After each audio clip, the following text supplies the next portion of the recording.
I'm not going to spend too much time on this. This is just a schematic to try to indicate how we're set up with the 6 task forces ultimately reporting to the Minister.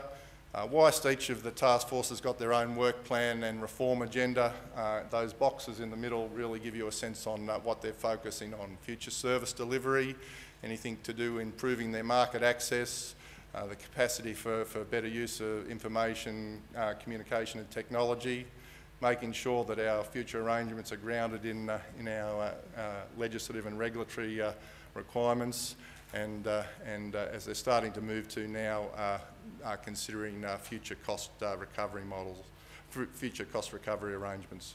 They've really settled on their service delivery models, and as I said, we're in the middle there and about to move to the cost recovery arrangements.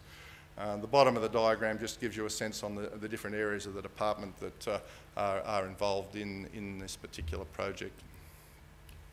So what are the features of our future service delivery models? Like the current service delivery arrangements, future arrangements vary between commodities, and that reflects differing supply chain arrangements and also, of course, differing importing country requirements across various commodities. Key aspects of the future service delivery model include more efficient inspection and certification service delivery models, such as a greater use of approved arrangements whereby the company undertakes certain inspection functions and AQUIS audits company compliance with importing country requirements rather than providing the full inspection service by AQUIS or government employees.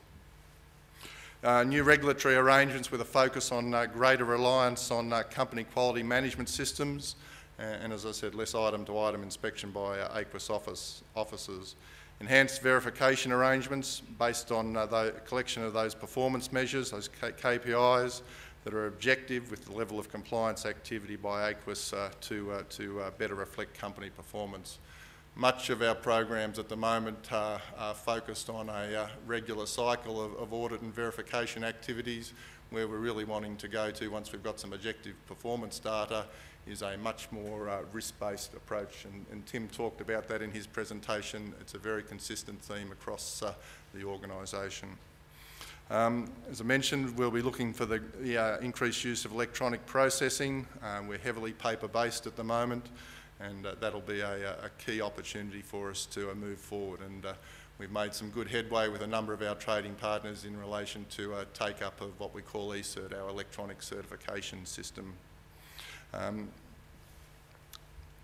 In addition to one of the key projects in terms of that information technology space is our new audit management system, which will assist us in audit scheduling, better record keeping, as I said, a move to a more risk-based approach. We need the data to move to that.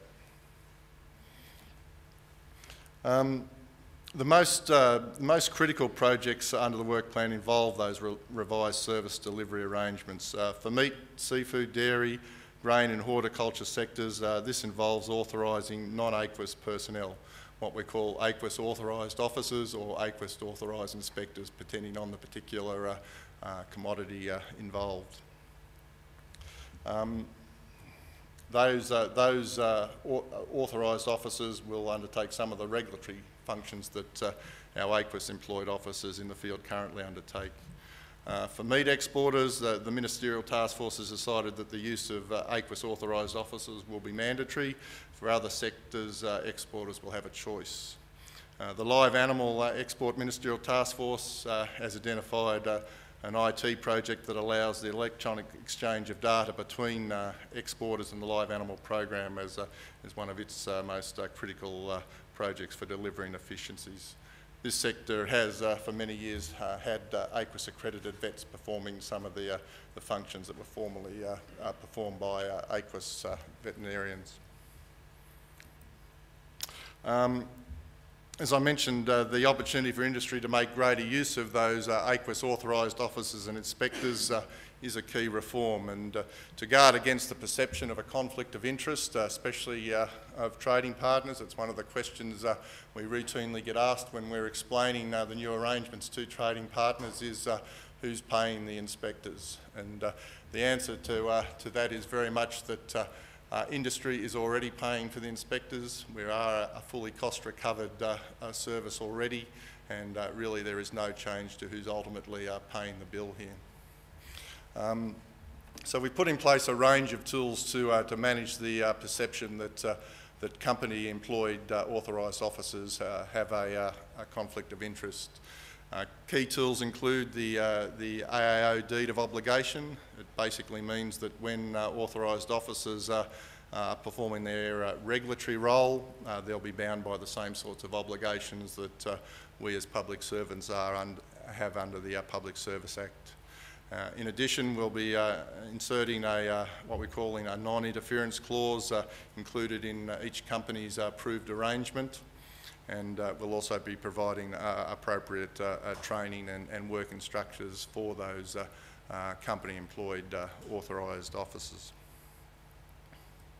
In terms of the benefits of the future service delivery model, those benefits will accrue along the whole supply chain, and in some cases, frankly, it's not always easy to quantify them substantially. For example, when you're improving market access conditions, it doesn't necessarily flow that there'll be increased market access in terms of increased volume shipped. It may be that it will just allow us to maintain the level of exports that we currently have into those markets.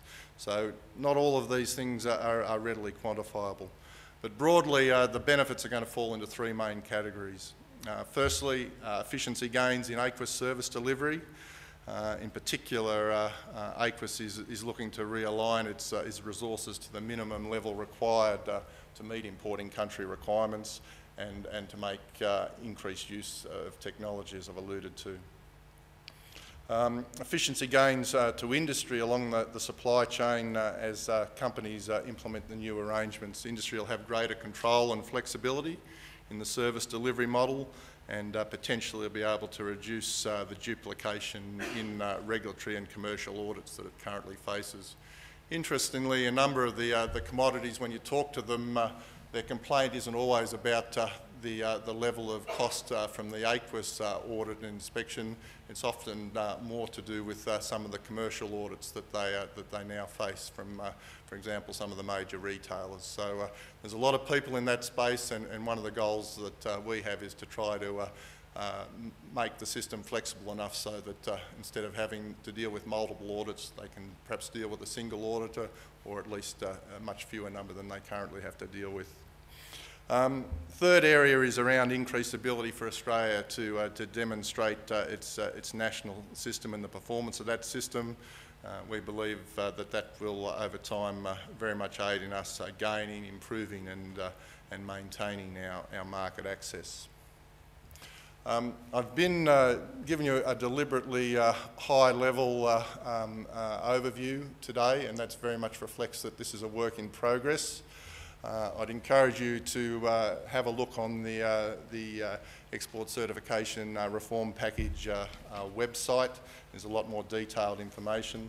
Just wanted to say in conclusion that this reform process is very much about industry and AQUIS working together to improve and reform export certification into the future. You heard a lot of that in the project that Tim talked about, the consultative nature of how we're moving through these reforms, and I'd really like to just leave you with that as a key part of how we're trying to do business in the future. Thank you.